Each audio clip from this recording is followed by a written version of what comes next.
వృషభ రాశి వారు నూతన ఆంగ్ల సంవత్సర ప్రారంభకాల సమయంలో అమావాస్య రోజు ఎలాంటి విధి విధానాలు పాటించాలో ఈ వీడియోలో సవివరంగా సంపూర్ణంగా తెలుసుకుందాం. మేషరాశిలో ఏ ఏ నక్షత్రాలు వస్తాయనగా కృతికా నక్షత్రంలోని 2, 3, 4 పాదాలు, రోహిణి నక్షత్రంలోని 4 పాదాలు, మృగశిర నక్షత్రంలోని 1, 2 పాదములు కలిపితే వృషభ రాశి.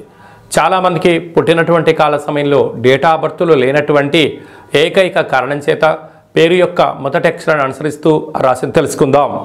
ఏ ఏ అక్షరాలు వస్తాయనగా ఈ, ఉ, ఏ, ఓ, వా, వి, ఉ, వే, ఓ అక్షరాల వారు కూడా వృషభ రాశి జాతకులే. వృషభ రాశి యొక్క అధిపతి శుక్రుడు. వీరికి పంచమ స్థానంలో కేతు సంచార స్థితి ఉండడం వలన తల్లిదండ్రులు, గురువుల యొక్క ఆశీస్సులు కలిగినటువంటి వారందరికీ కూడా విద్యలో, ఉద్యోగంలో, వ్యాపార సంస్థల్లో అద్భుతమైన విజయం వీరు సొంతం చేసుకోబోతున్నారు. నూతనంగా వివాహమైన దంపతులకు పుత్ర, పుత్రిక, సంతాన యోగము. గురువుల మాట, తల్లిదండ్రుల మాట, సన్మార్గమైన బాట ఎవరైతే పెంచుకుంటారో రాబోయే కాలమంతను కూడా కష్టాలకు స్వస్తి పలికి ఐశ్వర్యానికి, ఆనందానికి, సుస్థిర పరిపాలనకు స్వాగతం పలుకుతారని చెప్పి గమనించాలి.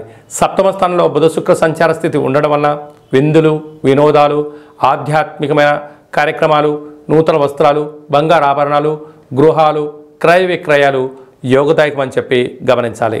అష్టమంలోనే రవి, అష్టమంలోనే కుజ సంచార స్థితి ఉండడం వలన కుజదోష ప్రభావం కారణం వలన ఎలాంటి పరిస్థితుల్లోనైనా మీ జన్మ నక్షత్రం రోజున అష్టమి అమావాస్య తిథుల యందు దూరావాయు జల ప్రయాణ పెట్టుకోవద్దు. అనేక రకాలమైన వాహన ప్రమాదాలు, ఆరోగ్య ప్రమాదాలు పొంచి ఉన్నాయి. తస్మాత్ జాగ్రత్త. అలాగనే రాజ్యస్థానంలో శనిచ స్వామివారి యొక్క సంచార స్థితి ఉండడం వల్ల వృత్తులలో, ఉద్యోగాల్లో, వ్యాపారాల్లో స్వల్పమైన ఆటంకాలు ఉండినను ఓపికగా ఉండండి. ఉద్యోగం మార్చే ప్రయత్నం చేయవద్దు. లాభస్థానంలో రాహు సంచార స్థితి ఉండడం వల్ల మీ ఎదుగుదలను కొందరు ఓర్వలేరు అని చెప్పి గమనించాలి. వ్యయంలో గురు సంచార స్థితి ఉండడం వల్ల ఓపిక, పట్టుదల విజయానికి, స్వాగతానికి నాంది అని చెప్పి గమనించాలి. ఈ వృషభ రాశి జాతకులు ఈ అష్టమి తిథి ఎందున, అమావాస్య తిథి ఎందున ఎలాంటి పూజను ఆచరింపచేయాలంటే కులదేవతల యొక్క స్మరణ, గతించిన వారి యొక్క ఆశీస్సులు, అలాగనే వీలైనంత వరకు గుమ్మడికాయను దానం చేసే ప్రయత్నం చేయండి.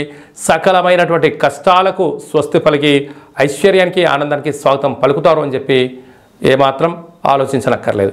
అలాగనే నీటి వ్యాపారాలు, హోటల్ వ్యాపారాలు, గృహ భవన నిర్మాణ కార్యక్రమం ఆచరింపజేసేవారు, సాఫ్ట్వేర్, హార్డ్వేర్ ఉద్యోగస్తులకు చాలా మంచి కాలము అని చెప్పి గమనించాలి.